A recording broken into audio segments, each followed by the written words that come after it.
नमस्कार दोस्तों, डेट है आज की 18 जुलाई 2022 और स्वागत है आपका एडिटोरियल डिस्कशन में। आज देखो, हिंदू में ज़्यादा अच्छे आर्टिकल्स हैं नहीं। टोटल 3 इश्यूज हम डिस्कस करेंगे। सबसे पहले हम आर्टिकल डिस्कस करेंगे हिंदू में टेक्स्ट एंड कंटेक्स्ट से, सुप्रीम कोर्ट की इको सेंसिटिव जोन से संबंधित नोटिफिकेशन के बारे में। दूसरा आर्टिकल हम डिस्कस करेंगे इंडियन एक्सप्रेस का।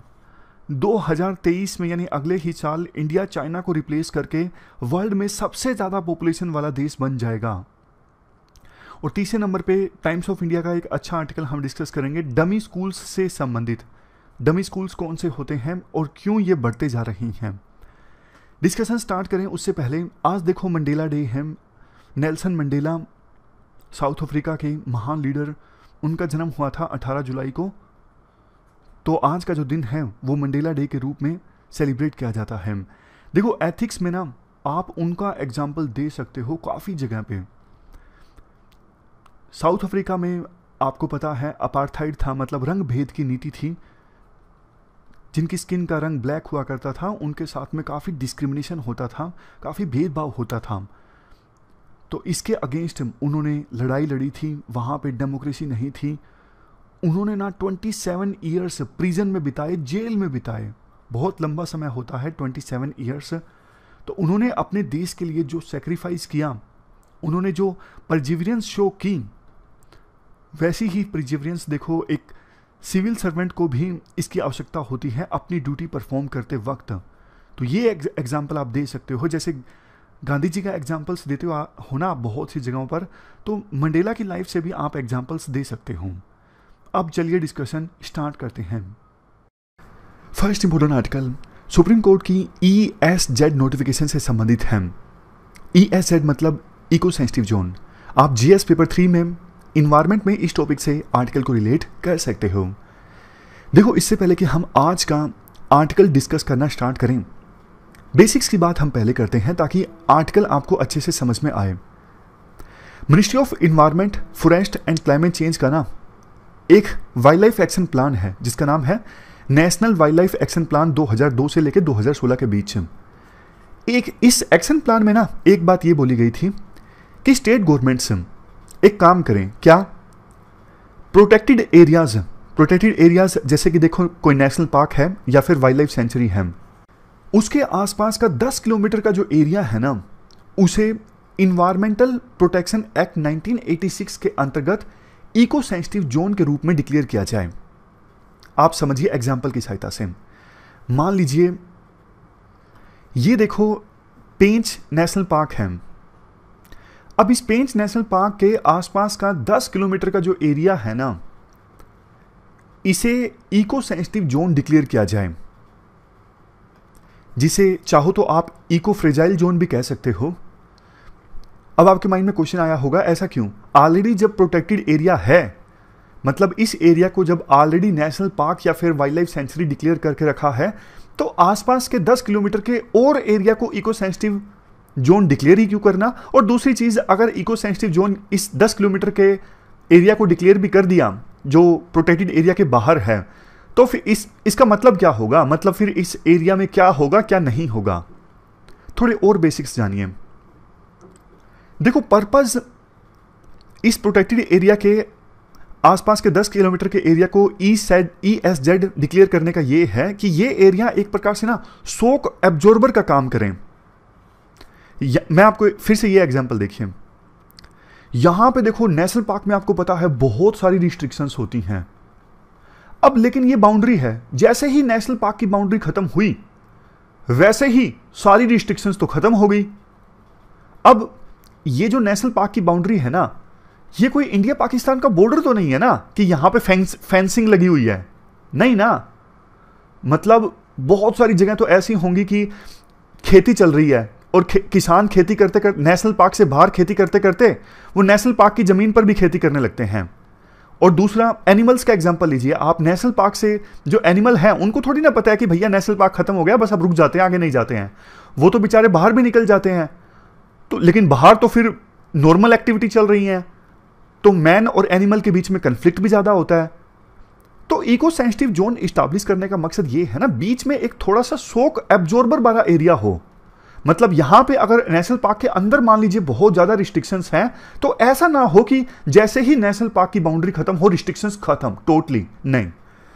थोड़ा सा एरिया ऐसा हो जहां पे ना एक्टिविटीज थोड़ी रेगुलेटेड हो, उसके बाद फिर धीरे धीरे नॉर्मल एक्टिविटीज अलाउ हो सकती हैं। तो आप कह सकते हो ये जो बीच वाला एरिया है ना, ये बफर जोन का काम करे। समझ गए? अभी हम जानेंगे कौन कौन सी एक्टिविटीज यहां पे अलाउड होती हैं इको सेंसिटिव जोन में और कौन सी नहीं होती हैं। प्री में कई बार यूपीएससी क्वेश्चन पूछ लेती है कि कौन से एक्ट के तहत इको सेंसिटिव जोन इस्टेब्लिश किए जाते हैं। आंसर होगा एनवायरमेंट प्रोटेक्शन एक्ट 1986। लेकिन एक चीज याद रखिएगा, एनवायरमेंट प्रोटेक्शन एक्ट 1986 में डायरेक्टली ना इको सेंसिटिव जोन कहीं वर्ड मेंशन नहीं है। समझ गए? एक चीज यहां पे और बताने लायक है, वैसे तो अंडरस्टूड है। मान लीजिए देखो ये नेशनल पार्क है और यहां से ना कोई कॉरिडोर गुजर रहा है एलिफेंट्स का या फिर टाइगर का, तो ये जो इको सेंसिटिव जोन वाला एरिया है ना, कोई जरूरी नहीं 10 किलोमीटर तक ही इस्टेब्लिश करना है। तो अगर कोई कॉरिडोर है, कोई कनेक्टिविटी वाला है वाइल्ड लाइफ के लिए, तो फिर इस इको सेंसिटिव जोन के एरिया को ना 10 किलोमीटर से ज्यादा बढ़ाया भी जा सकता है। अब बात करते हैं कि ये इको सेंसिटिव जोन्स में कौन कौन सी एक्टिविटीज अलाउड होगी, कौन सी नहीं होगी। देखो ये सारी एक्टिविटीज तो मना है। कॉमर्शियल माइनिंग, जैसे सैंड माइनिंग होती है, कोल माइनिंग, इस प्रकार की कोई माइनिंग नहीं होगी। लकड़ी काटने की जो मिल लगती है ना, ऐसी कोई मिल नहीं लगेगी। कोई ऐसी इंडस्ट्री नहीं लगेगी जिससे पोल्यूशन हो सकता है। हाइड्रो इलेक्ट्रिक प्रोजेक्ट इस्टेब्लिश नहीं होगा। वुड का यानी लकड़ी का कॉमर्शियल यूज नहीं होगा। टूरिज्म एक्टिविटीज जैसे कि देखो hot air balloons our national park, ये सब अलाउड नहीं होगा। सॉलिड वेस्ट मैनेजमेंट का कोई डिस्चार्ज नहीं होगा यहाँ पे, या फिर कोई केमिकल्स नहीं बहाया जाएगा। ये एक्टिविटीज तो टोटली बैन है। कुछ एक्टिविटीज रेगुलेटेड होंगी, जैसे ट्री को गिराना।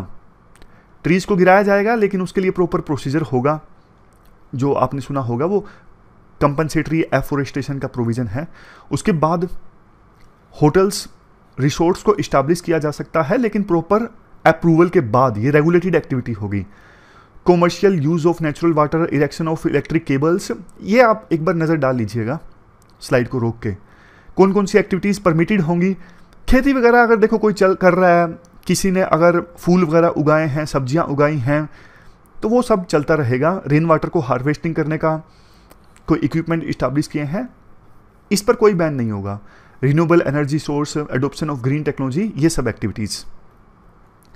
अब देखो एक बात मैं आपको पूछूं कि ये जो इको सेंसिटिव जोन इस्टेब्लिश किए जाने हैं ना national wild life action plan के अंतर्गत, सिग्निफिकेंस क्या है इनकी। अब तो देखो नॉर्मल पॉइंट्स तो आप भी लिख ही सकते हो, जैसे प्रेशर कम हो जाएगा। अभी भी पॉइंट बताया, नेशनल पार्क की बाउंड्री खत्म हो गई या फिर वाइल्ड लाइफ सेंचुरी की बाउंड्री खत्म हो गई, तो एकदम से प्रेशर काफी ज्यादा आ जाता है डेवलपमेंट एक्टिविटीज का। मान लीजिए नेशनल पार्क की एक्टिविटी है, अब यहां पे देखो हाईफाई रिसोर्ट्स बन रहे हैं, बहुत ज्यादा अर्बनाइजेशन हो रहा है, तो फिर कल को उसका नेगेटिव इंपैक्ट नेशनल पार्क पे या फिर वाइल्ड लाइफ सेंचुरी पर भी तो देखने को मिलेगा ना। समझ गए? तो डेवलपमेंट एक्टिविटीज को के इंपैक्ट को मिनिमाइज किया जा सकता है प्रोटेक्टेड एरियाज में, ये पहला पॉइंट है। इन सीटू कंजर्वेशन, अब चूंकि देखो ये जो प्रोटेक्टेड एरियाज के बाहर का 10 किलोमीटर का जोन होगा इको सेंसिटिव जोन, यहां पे अब एक्टिविटीज रेगुलेटेड होंगी, तो फिर मैन और एनिमल के बीच कंफ्लिक्ट कम होगा, यानी वाइल्ड लाइफ को कंजर्व किया जा सकेगा। सबसे लास्ट में पॉइंट, मिनिमाइज फॉरेस्ट डिप्लीशन। अब देखो बिल्कुल प्रोटेक्टेड एरिया के बाहर अगर डेवलपमेंट एक्टिविटीज होंगी, तो धीरे धीरे फिर वो नेशनल पार्क की बाउंड्री भी ना इंक्रोच होनी स्टार्ट हो जाती है, इंक्रोचमेंट स्टार्ट हो जाती है, पेड़ों को काटा जाने लगता है। तो फिर ये सब नहीं होगा इको सेंसिटिव जोन इस्टेब्लिश करने से। चलो देखो ये तो हमने बेसिक्स की बात कर ली, थोड़े बेसिक्स आगे भी आएंगे। बात करते हैं अभी क्या हुआ है। देखो वैसे तो ना हमने डिस्कस किया ये अच्छी चीज है इको सेंसिटिव जोन इस्टेब्लिश करना, लेकिन ना दिक्कत भी है। दिक्कत क्या है, आप केरला का एग्जाम्पल देखिए और फिर इसको जनरलाइज कीजिएगा। केरला की सिर्फ केस स्टडी है, फिर इसको आप जनरलाइज कीजिएगा। देखो केरल में ना 30% जो एरिया है वो फॉरेस्टेड लैंड है। वेस्टर्न घाट है यहां पे केरला में। वेस्टर्न घाट 48% स्टेट को ऑक्युपाई करते हैं केरला में। यहां पे ना नेटवर्क है लेक्स का, कैनल्स का, वेटलैंड्स का। 590 किलोमीटर लंबी कोस्ट लाइन है। ये सब पॉइंट्स मैं क्यों बता रहा हूं, ये सब पॉइंट्स इसलिए बता रहा हूँ, वहाँ पे देखो नेशनल पार्क्स काफ़ी ज़्यादा हैं, वाइल्ड लाइफ सेंचुरी काफ़ी ज़्यादा है वहाँ पे, और चूंकि लेक्स इतनी ज़्यादा है, कोस्ट लाइन है, कोस्ट लाइन में आपको पता है अलग से रेगुलेशन है, CRZ है, कोस्टल रेगुलेशन जोन, लेक्स है तो उनको कंजर्व करने के लिए अलग से स्कीम्स हैं।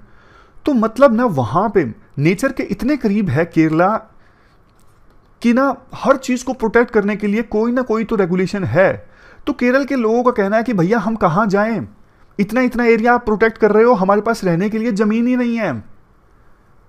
वहाँ की पॉपुलेशन डेंसिटी कितनी है, 900 पर्सन्स पर स्क्वायर किलोमीटर, हमारे नेशनल एवरेज से काफ़ी ज़्यादा है।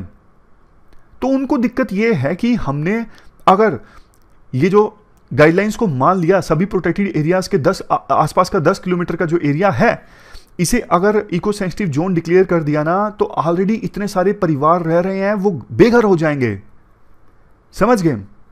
तो गाइडलाइंस तो काफ़ी पहले आ गई थी। तो केरला की सरकार ने क्या किया, एक चालाकी खेली।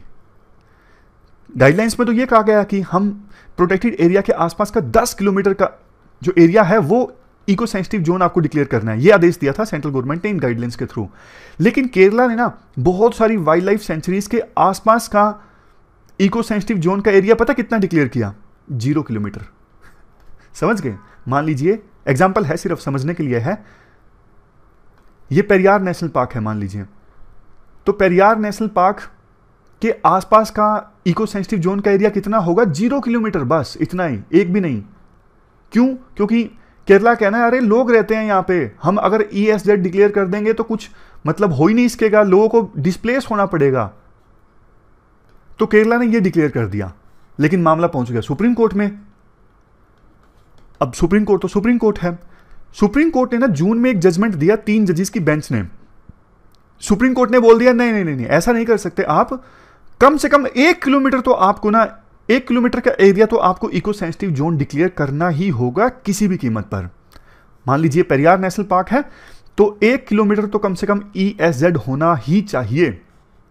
तो केरल वाले बोलते हैं कि भैया नहीं कर सकते, आप बात को समझो। तो ना अब केरल की असेंबली ने क्या किया है, एक रेजुलेशन पास किया है। ये रेजुलेशन है, उन्होंने बोला है कि इको सेंसिटिव जोन में ना स्टेट की ह्यूमन हैबिटेशन, मतलब जहाँ पे लोगों ने घर वगैरह बना लिए हैं, फार्मलैंड्स हैं, पब्लिक इंस्टीट्यूशंस के ऑफिसेज हैं, उन सबको ना ESZ से बाहर रखा जाए। अब आप समझ गए पूरा माजरा है क्या, पूरी लड़ाई है क्या। मतलब गाइडलाइंस ये कहती हैं national wild life action plan की, और अब सुप्रीम कोर्ट का वर्डिक्ट आया जून में। पहले गाइडलाइंस ये थी कि प्रोटेक्टेड एरियाज के आसपास का 10 किलोमीटर का एरिया ESZ डिक्लेयर किया जाए। फिर कोर्ट ने कहा कि कम से कम 1 किलोमीटर का तो करो, लेकिन केरल के राज्य का कहना है, मतलब केरल की सरकार का कहना है कि नहीं कर सकते, लोग रहते हैं, बहुत सारे लोग डिस्प्लेस हो जाएंगे। जब सुप्रीम कोर्ट का ये ऑर्डर आया था ना, बहुत सारे लोगों ने प्रोटेस्ट किया था, केरल में हड़ताल की थी, सारी पार्टीज इस बात पे सहमत हैं, अब उनको तो वोट लेने हैं। तो ये पूरा इशू है। अब फाइनली क्या होगा, देखो जब ये केस चल रहा था ना, सेंट्रल गवर्नमेंट का स्टैंड ये था सुप्रीम कोर्ट में कि हम केरल के कंसर्न्स को डिस्कस करने के लिए तैयार हैं। इसके साथ साथ कोर्ट ने भी ये कहा कि अगर आपको कंसर्न्स है ना, तो आप अपने कंसर्न्स को सेंट्रल एम्पावर्ड कमेटी के पास लेके जाइए। अगर सेंट्रल एम्पावर्ड कमेटी को लगेगा ना कि आपके राज्य में कुछ वाइल्ड लाइफ सेंचुरीज या फिर नेशनल पार्क्स के लिए 0 इकोलॉजिकल सेंसिटिव जोन होना चाहिए, अगर उन्होंने बोल दिया तो हम मान लेंगे, कोई दिक्कत नहीं है। तो ये पूरा आर्टिकल हमने डिस्कस किया सुप्रीम कोर्ट की इको सेंसिटिव जोन से संबंधित नोटिफिकेशन के बारे में, और अब उसके बाद केरला में क्या कुछ चल रहा है। केस स्टडी बेसिक केरला की है, लेकिन पॉइंट्स को आप जनरलाइज कर सकते हो। चलते हैं अगले आर्टिकल की तरफ। इसके बाद नेक्स्ट आर्टिकल इंडिया की पॉपुलेशन से संबंधित है। जल्द ही इंडिया चाइना को पीछे छोड़ के वर्ल्ड में सबसे ज़्यादा जनसंख्या वाला देश बन जाएगा। आप GS पेपर 1 के इस टॉपिक से आर्टिकल को रिलेट कर सकते हो। क्या कंटेस्ट है, देखो कंटेस्ट ये है, यूनाइटेड नेशंस की ना एक लेटेस्ट रिपोर्ट आई है पॉपुलेशन प्रोस्पेक्ट्स से संबंधित, जिसमें यह भविष्यवाणी की गई है, यानी फोरकास्टिंग की गई है, 2023 तक इंडिया चाइना को पीछे छोड़ देगा पॉपुलेशन के मामले में, और वर्ल्ड में सबसे ज़्यादा जनसंख्या वाला देश बन जाएगा। ये एक देखो ऐसा टैग है जो हम नहीं लेना चाहते, लेकिन अब कड़वी सच्चाई है कि हम सबसे ज़्यादा जनसंख्या वाले देश होंगे। 2030 आते आते इंडिया की पॉपुलेशन हो जाएगी 1.5 बिलियन यानी 150 करोड़, और 2050 आते आते इंडिया की पॉपुलेशन हो जाएगी 1.66 बिलियन। आप एक बार ये स्लाइड देखिए, किसी भी देश की ना पॉपुलेशन इन 4 स्टेजेस से होकर गुजरती है। शुरुआत में रैपिड ग्रोथ देखने को मिलता है पॉपुलेशन में, उसके बाद स्लो ग्रोथ देखने को मिलता है। कुछ साल पहले तक हम इसी फेज में थे। अब हमारे देश की पॉपुलेशन ना धीरे धीरे स्टेबलाइज हो रही है। ये देखो, क्योंकि टोटल फर्टिलिटी रेट 2.0 आ चुका है। अब एक बात आपको बताऊं, 2100 आते आते ना, आप बताओ हमारे देश की पॉपुलेशन कितनी मिलेगी? आपको मन में आया होगा कि 2050 आते आते जब पॉपुलेशन 1.66 बिलियन है यानी 166 करोड़ है, तो 2100 आते आते तो 200 करोड़ हो जाएगी। अरे नहीं नहीं, ऐसा नहीं है। उसके बाद तो लोग ज़्यादा ही जागरूक हो जाएंगे ना, एजुकेशन लेवल बहुत ज़्यादा बढ़ जाएगा, सोसाइटी डेवलप होगी, तो फिर पॉपुलेशन ना कम होना स्टार्ट हो जाएगी। जैसे आज की डेवलप सोसाइटी में हो रहा है, जैसे जापान में, वहाँ की पॉपुलेशन कम हो रही है। वहाँ पे ना बच्चा पैदा करने पे इंसेंटिव है, जैसे फ्रिज फ्री, मतलब इस टाइप का है। तो मैंने आपको थोड़ा लेमन टर्म्स में बता दिया, लेकिन है इंसेंटिव वहाँ पे। तो 2100 आते आते ना हमारे देश की पॉपुलेशन 2 बिलियन होने के बजाय 1 बिलियन होगी, कम होनी स्टार्ट हो जाएगी। उसके बाद स्टेबलाइज हो गई है, अगली स्टेज है पॉपुलेशन का कम होना। समझ गए? अब देखो, चाइना को कंपेयर कीजिए इंडिया से। चाइना की स्टोरी ना थोड़ी यूनिक है। पॉपुलेशन वाली बात आपके दिमाग में आई होगी, वन चाइल्ड पॉलिसी, वो बाद में करेंगे, पहले थोड़ी और इंफॉर्मेशन। चाइना में ना पहले बहुत गरीबी थी, इंडिया में भी गरीबी थी, लेकिन चाइना में ना इंडिया से भी ज़्यादा गरीबी थी। आप इनकम लेवल देखिए, वहाँ पे ना पर कैपिटा इनकम था चाइना में 156.4 बिलियन डॉलर्स, बिलियन डॉलर्स बोल रहा हूँ मैं, 156.4 डॉलर्स। और इंडिया में पर कैपिटा इनकम चाइना से ज़्यादा था, 205.7 डॉलर्स। लेकिन देखो आज चाइना कहाँ पहुँच गया है, बहुत ही आगे। चाइना की इकोनॉमी इंडिया से 5 या 6 गुना ज़्यादा बड़ी हो गई है। चाइना के पास इतना सारा पैसा है, वो मिलिट्री में इन्वेस्ट कर रहा है। यूएस के बाद दूसरे नंबर पे सबसे बड़ी इकोनॉमी है चाइना की। तो चाइना ने ऐसा क्या कर दिया कि 1978 के बाद में वहाँ पे सिचुएशन एकदम से चेंज हो गई, इंडिया को काफ़ी पीछे छोड़ दिया। मैं आपको एक और एग्जाम्पल देता हूँ।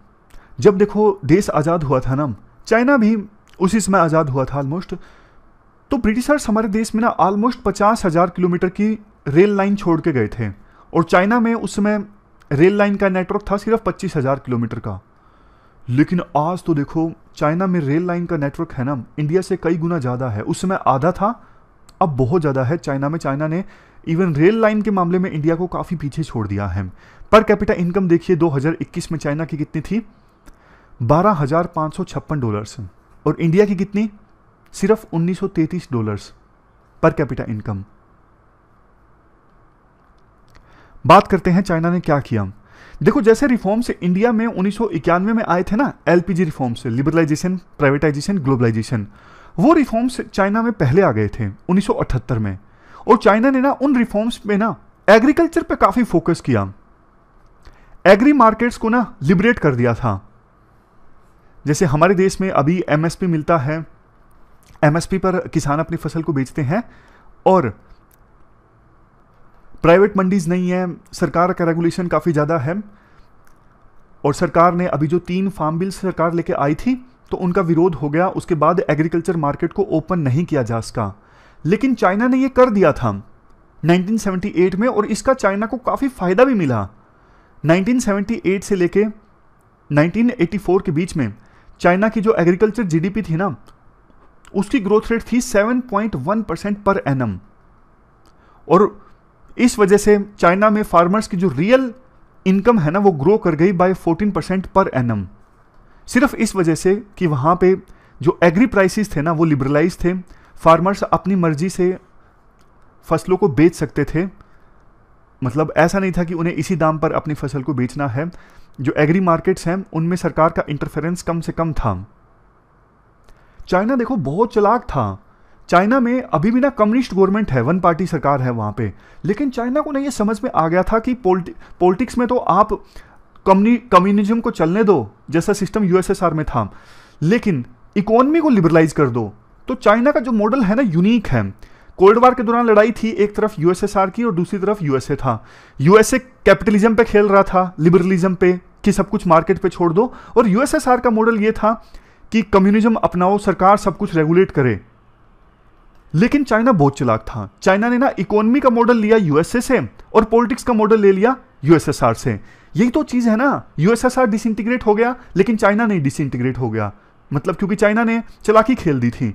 चाइना ने अपनी इकोनॉमी को चाइना मतलब रिफॉर्म्स लेके आ गया एलपीजी वाले 1978 में ही, जिसका चाइना को बहुत ज़्यादा फायदा हुआ। जब देखो एग्रीकल्चर सेक्टर में इनकम बढ़ गई ना, फिर चाइना ने फोकस करना स्टार्ट किया मैन्युफैक्चरिंग पर। क्यों? क्योंकि देखो एग्रीकल्चर सेक्टर में किसानों की इनकम बढ़ेगी तो उनके पास पैसे हैं, अब वो पैसे खर्च करने के लिए मार्केट में जाएंगे, डिमांड बढ़ेगी चीज़ों की। अब उस डिमांड को फुलफिल करना है तो ज़्यादा से ज़्यादा फैक्ट्रीज इस्टेब्लिश होंगी, इंडस्ट्रीज लगेंगी। तो चाइना ने फोकस ये किया कि रूरल एरियाज में ही ये फैक्ट्रीज लगे, रूरल एरियाज में लोगों की जो इनकम लेवल बढ़ा है ना उसकी पूर्ति करने के लिए। तो इससे चाइना की जो मैन्युफैक्चरिंग का लेवल है वो भी इंक्रीज हो गया। चाइना में town and village enterprises establish हुई ताकि रूरल एरियाज में जो डिमांड क्रिएट हुई है ना उसकी पूर्ति की जा सके। और बाकी आगे जो कुछ आपने देखा वो तो देखो इतिहास है, आप जानते हो चाइना ने कैसी ग्रोथ रेट रजिस्टर की, बहुत तेजी से चाइना की इकोनॉमी ग्रो की, और इसका ना फायदा चाइना को हर एक एस्पेक्ट में हुआ। 1984 में मुश्किल से एक मेडल चाइना ने ओलंपिक में जीता था। आज देखिए ओलंपिक जब होता है तो चाइना कितने मेडल्स जीता है। इकोनॉमी ग्रो हुई तभी तो चाइना मिलिट्री एस्पेक्ट में भी ग्रोथ रजिस्टर कर सका, हर एक एस्पेक्ट में, इंफ्रास्ट्रक्चर के मामले में। तो ये तो हमने इकोनॉमी का पर्सपेक्टिव जाना। अब देखो पॉपुलेशन का पर्सपेक्टिव जानिए। आपको पता है चाइना में वन चाइल्ड पॉलिसी आई थी। ये पॉलिसी चाइना ने इंट्रोड्यूस की थी सितंबर 1980 में। 2016 तक ये पॉलिसी इंप्लीमेंटेड रही चाइना में, बाद में इसे ख़त्म कर दिया क्योंकि वहाँ पे चाइना में पॉपुलेशन काफ़ी कम हो रही थी और वर्कर्स की भी काफ़ी कमी पड़ रही थी। इस वजह से इस पॉलिसी को छोड़ दिया गया 2016 में। तो चाइना ने अपनी पॉपुलेशन पर जहाँ एक तरफ स्ट्रिक्ट कंट्रोल रखा, दूसरी तरफ उनकी इकोनॉमी ग्रो कर गई।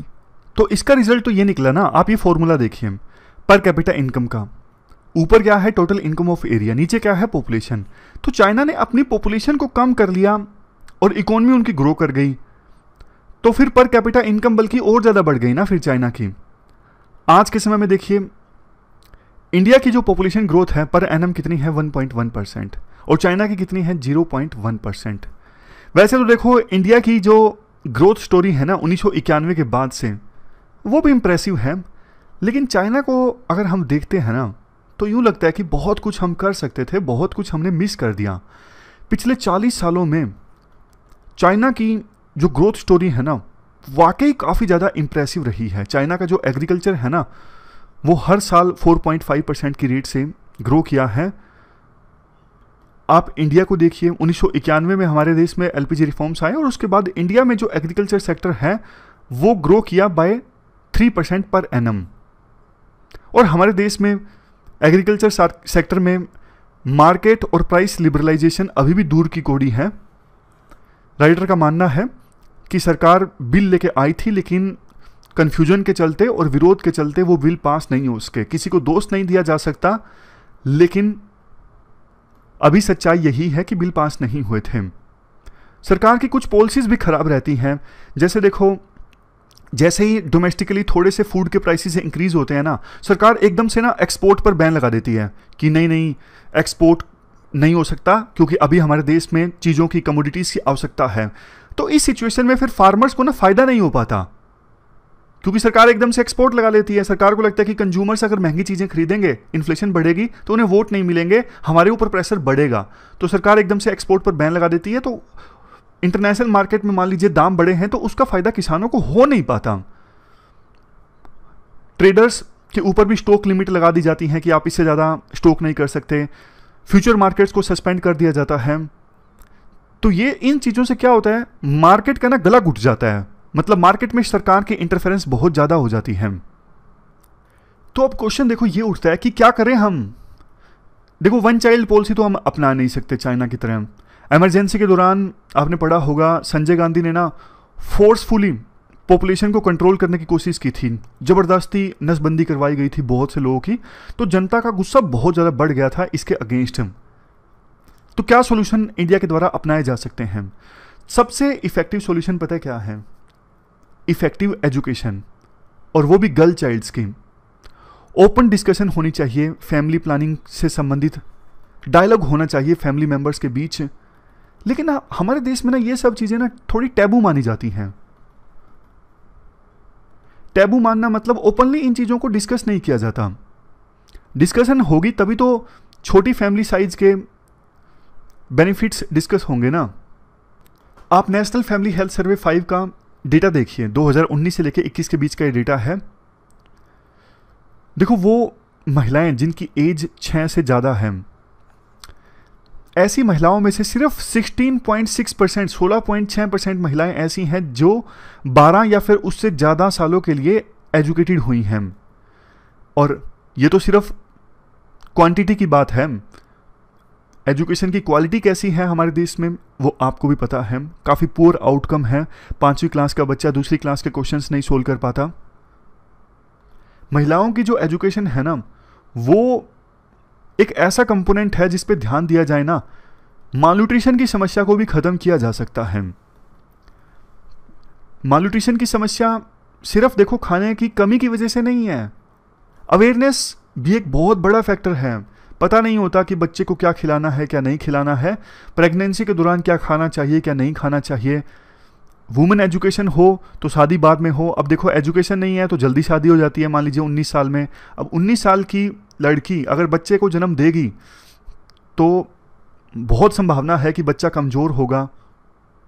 नेशनल फैमिली हेल्थ सर्वे 5 का डेटा ये भी कहता है, आज भी देखो ऐसे बच्चे जिनकी एज 5 से कम है, लेस देन 5 है, ऐसे बच्चों में से 35% ऐसे हैं जो स्टंटेड हैं। स्टंटेड मतलब एज के हिसाब से हाइट नहीं बढ़ पाती, मतलब उनकी जो ग्रोथ है ना वो इम्पेयर्ड है, प्रॉपर ग्रोथ नहीं हो पाई है। अब देखो, ऐसे बच्चे जिनकी प्रॉपर ग्रोथ नहीं हो पाई है वो बड़े होंगे तो उनका समुचित अगर विकास ही नहीं हो पाया है, फिजिकल विकास, मेंटल विकास, तो जाहिर तौर पर उनकी जो अर्निंग कैपेसिटी है ना वो प्रभावित होगी। अगर बच्चों का समुचित विकास हुआ है, मेंटल भी फिजिकल भी, तो उनकी प्रोडक्टिविटी ज़्यादा होती है, उनका इनकम लेवल बढ़ेगा। समझ रहे हो ये चीज़ें कैसे गरीबी को भी प्रभावित करती हैं? मतलब गरीबी से कैसे आप इंटरलिंक कर सकते हो इन चीज़ों को। तो एसेंस यही निकलता है, मतलब पॉइंट यही निकलता है, महिलाओं के एजुकेशन पर ध्यान दो, महिलाओं की हेल्थ पर ध्यान दो।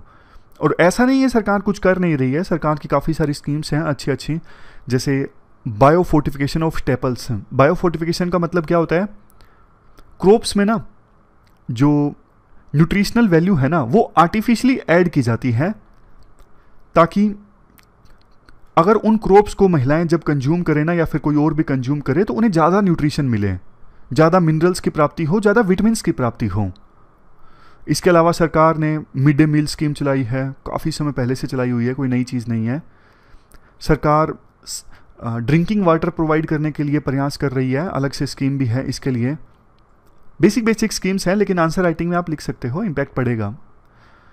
लेकिन देखो, ये सब चीज़ें ठीक हैं। आर्टिकल में कहा जाता है अनटिल एंड अनलेस सरकार एक बहुत ही ज़बरदस्त एग्रेसिव कैंपेन नहीं लॉन्च करती है ना गर्ल चाइल्ड को एजुकेट करने के लिए, और उनको कम से कम ये इंश्योर करने के लिए वो कम से कम 12 या फिर उससे अधिक सालों के लिए गुड क्वालिटी एजुकेशन प्राप्त करें, तब तक देखो प्रोस्पेरिटी नहीं आएगी इंडिया में। ह्यूमन डेवलपमेंट इंडेक्स के मामले में इंडिया काफ़ी ख़राब परफॉर्म करता रहेगा। अगर किसी चीज़ के लिए सब्सिडी चाहिए तो इसी चीज़ के लिए चाहिए सबसे ज़्यादा कि आप ये इंश्योर करो कि जो गर्ल चाइल्ड्स हैं हमारे देश में सभी की सभी, वो कम से कम 12 साल या फिर उससे अधिक की क्वालिटी एजुकेशन प्राप्त करें। समझ गए? तो ये पूरा आर्टिकल हमने डिस्कस किया। अब चलते हैं आगे। इसके बाद नेक्स्ट जो आर्टिकल है टाइम्स ऑफ इंडिया का, वो डमी स्कूल्स से संबंधित है। आप जीएस पेपर सेकंड में एजुकेशन से इस आर्टिकल को रिलेट कर सकते हो। आर्टिकल देखो बहुत अच्छा है, ये एजुकेशन से संबंधित डायरेक्ट क्वेश्चन भी इस पे पूछा जा सकता है। शुरुआत में ना एक स्टोरी बताई जाती है। एक 15 साल की लड़की है आस्था प्रिया। अब वो कभी स्कूल नहीं जाएंगी, वो अपने फ्रेंड्स के साथ चैट नहीं कर सकेंगी, हॉट समोसा शेयर नहीं कर सकेंगी, कैंटीन नहीं जा सकेंगी, गाने की प्रैक्टिस नहीं कर सकेंगी और बैडमिंटन भी नहीं खेल सकेंगी। ऐसा क्या हो गया? क्योंकि ना वो अब अपने होम टाउन हावड़ा को छोड़ के जा रही हैं राजस्थान के कोटा में, क्योंकि उन्हें वहाँ पे ना कोचिंग लेनी है जेई की तैयारी के लिए। अब वो कभी स्कूल नहीं जा सकेंगी रेगुलर रूप से। बोलोगे 12वीं में है, स्कूल क्यों नहीं जा सकेगी? क्योंकि ना आस्था ने अब एक डमी स्कूल को ज्वाइन कर लिया है, यानी नॉन अटेंडिंग स्कूल को ज्वाइन कर लिया है। आपने देखो आपके आसपास या फिर आपने खुद में इस प्रकार के डमी स्कूल को जरूर ज्वाइन किया होगा।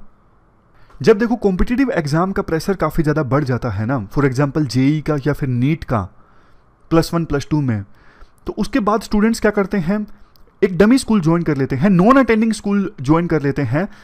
उन स्कूल्स में जाना पड़ता है सिर्फ और सिर्फ एग्जाम देने के लिए, और कुछ रेगुलर नहीं जाना पड़ता। प्रैक्टिकल्स भी सिर्फ नाम के हैं। स्टूडेंट्स का पूरा फोकस होता है कोचिंग क्लासेस पर, क्योंकि वो कोचिंग क्लासेस हेल्प करेंगे स्टूडेंट्स को एग्जाम क्लियर करने में, नीट का या फिर जेई का। अब देखो दिक्कत ये है, वैसे एक ऑनेस्ट कन्फेशन करूं तो +2 में मैंने भी नॉन अटेंडिंग स्कूल ज्वाइन किया था, मैं भी नहीं गया था। तो ये दिक्कत है। आप ये आर्टिकल अभी डिस्कस करोगे, सुनोगे तो आपको भी लगेगा कि दिक्कत है। दिक्कत क्या है? दिक्कत देखो ये है, ये जो डमी स्कूल्स है ना, इनकी तादाद अब बढ़ती जा रही है। अब बच्चे ना कॉम्पिटिटिव एग्जाम के चक्कर में ना बहुत कुछ खो देते हैं।